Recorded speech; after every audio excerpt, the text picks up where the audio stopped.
Salut, salut de partout où vous êtes. Bien-aimés dans le Seigneur, je vous salue de partout où vous êtes. Et que la grâce de Dieu continue à être notre partage à tous. Bien-aimés, encore une fois de plus, bonne année 2023. Bien-aimés, nous nous retrouvons en 2023. J'aimerais dire bonne année à tous les guerriers de l'Éternel. J'aimerais dire bonne année à tous les enfants de Dieu. Une année pas comme les autres, bien-aimés dans le Seigneur. Une année dont nous verrons la gloire de Dieu. Une année dont nous verrons l'accomplissement. C'est une année d'accomplissement pour une personne qui me suit. C'est une année d'accomplissement pour un frère. C'est une année d'accomplissement pour une sœur qui me suit. Bien-aimés, une fois de plus, bien-aimés, nous nous retrouvons. Ceci est notre premier dimanche que nous allons prêcher dans l'année 2023, bien-aimés dans le Seigneur. Nous nous retrouvons dans la présence de Dieu. Nous allons l'adorer, nous allons l'élever. Et ensuite, bien-aimés, Dieu a un message pour une personne. Dieu a un message pour toi, mon frère. Dieu a un message pour toi, ma soeur. Merci, papa. Éternel des armées, papa, une fois de plus, papa, merci encore, papa, pour cette opportunité que nous avions eue au Père Céleste, papa. Papa, beaucoup au Père Céleste n'ont pas eu cette opportunité. Beaucoup n'ont pas eu cette occasion de rentrer dans cette nouvelle année. Et papa, tu nous as fait grâce. Tu m'as fait grâce au Père Céleste, papa. Tu as fait grâce à mon frère. Tu as fait grâce à ma soeur. Papa, merci encore, papa. Nous n'avions pas de l'or à te donner. Nous n'avions ni l'argent, ni or. Mais tout ce que nous pouvons te donner au Père Céleste, c'est ce remerciement, papa. Je sais que, au Père Céleste, papa, que ta main puissante continuera à être dans cette année 2023 sur une personne. Au nom de Jésus-Christ de Nazareth, papa. Merci encore, papa, pour cette grâce, papa. Car la parole nous dit que tu fais grâce à celui que tu veux, papa. Pour cette grâce que tu as fait à mon frère. Pour cette grâce, au Père Céleste, que tu as fait à ma soeur. Au Père Céleste, merci encore, papa, pour tes bontés, car elles sont tellement nombreuses que nous ne pouvions pas les compter. Merci encore, au Père Céleste, pour ta miséricorde, papa. Tu nous fais miséricorde de jour en jour, ô Père Céleste. Malgré que nous ne sommes pas, ô Père Céleste, des saints, mais nous sommes des pécheurs, papa. Tu haïs le péché, mais tu aimes le pécheur. Alléluia, papa. Merci encore, papa. Nous le laissons ce moment entre tes mains. Nous appelons ta présence. Bien-aimés, nous allons appeler la présence de l'Éternel. Que la présence de l'Éternel illumine notre maison. Que la présence de l'Éternel t'illumine là où tu es. Que la présence de l'Éternel enlève tout ce qui n'est pas de toi, tout ce qui n'est pas de Dieu en toi. Que la présence de l'Éternel enlève la distraction, bien-aimé. En ce moment-ci, bien-aimé, nous avons besoin de recevoir une chose de la part de Dieu. Nous avons besoin de recevoir un cadeau de la part de Dieu. Un cadeau de cette année 2023, cette nouvelle année, bien-aimée. Nous voulons recevoir quelque chose de la part de Dieu. C'est pour cela que nous implorons sa présence. Que sa présence nous illumine, que sa présence nous parle, que sa présence nous console. Merci Seigneur Jésus-Christ, papa. Ô Père Céleste, en ce moment-ci, nous allons appeler, papa, ô Père Céleste, ta présence, papa. Prends la première place. Que le Saint-Esprit prenne contrôle de ce lieu. Que le Saint-Esprit prenne contrôle, ô Père Céleste, papa, de cette journée. Que le Saint-Esprit prenne contrôle de ce moment, ô Père Céleste, papa. Je me laisse à côté, prends la première place et parle à ton peuple. C'est en ton nom que nous avons ainsi prié, papa. Amen. Amen, amen, peuple de Dieu.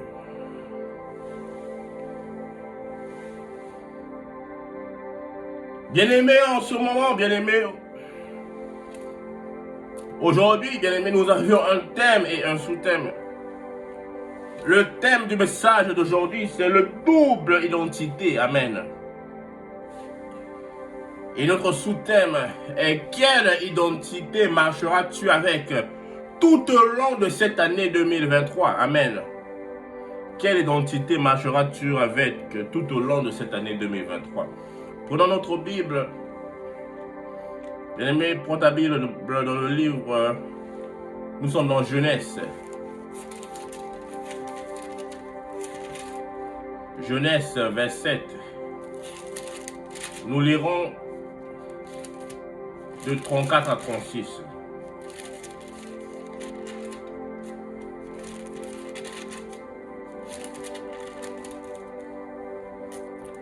Je lis au nom de Jésus-Christ. Genèse 27, 34 à 36. Lorsque Ésaïe entendit les paroles de son père, il poussa des forts cris, plein d'amertume, et il dit à son père, bénis-moi aussi, mon père. Isaac dit, ton frère est venu avec ruse, et il a enlevé ta bénédiction. Ésaïe dit, est-ce que, parce qu'on l'appelait du nom de Jacob, qu'il m'a supplanté 2 fois? Il a enlevé premièrement mon droit d'aînesse, et voici maintenant qu'il vient d'enlever ma bénédiction. Et il dit, n'as-tu point réservé la bénédiction pour moi? Isaac répondit et dit à Ésaü, voici, je l'ai établi ton maître, et je lui ai donné tout,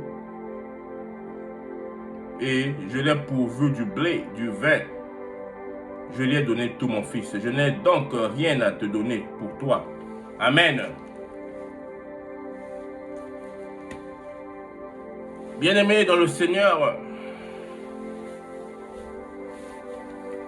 merci Seigneur pour ta parole. Bien-aimé dans le Seigneur, j'aimerais expliquer ici comment l'ennemi peut enlever la gloire dans la vie d'une personne et donner à une autre. Amen. Dans le texte que nous venons de lire, la parole de Dieu nous parle de Jacob et d'Ésaïe. Amen. J'aimerais que tu comprennes une chose. La parole nous parle de Jacob et d'Ésaïe. La parole de Dieu nous dit que Isaac était âgé. Isaac était âgé et il voulait bénir Ésaü, son premier fils bien-aimé. Il lui dit donc de le préparer. Prépare pour moi, ramène-moi la nourriture et je te bénirai. Bien-aimé, la parole de Dieu nous dit encore que Rebecca, qui était la mère d'Ésaü et de Jacob, entendit tout. Rebecca avait écouté et elle appela Jacob, le fils cadet, et lui dit que ton père veut bénir ton frère. Moi, je lui préparerai et tu en lui en donneras. Mais étant que Ésaïe, bien-aimé, nous devions comprendre une chose, bien-aimé. J'aimerais te parler, bien-aimé. J'aimerais prêcher à une personne. J'aimerais qu'une personne puisse écouter ceci, bien-aimé. La mère appela le fils cadet qui était Jacob.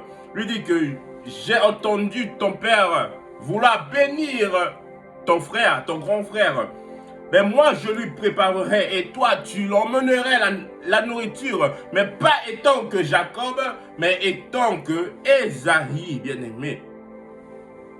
Et Jacob dit, si papa me découvrait que je n'étais pas Ésaïe, il me maudirait.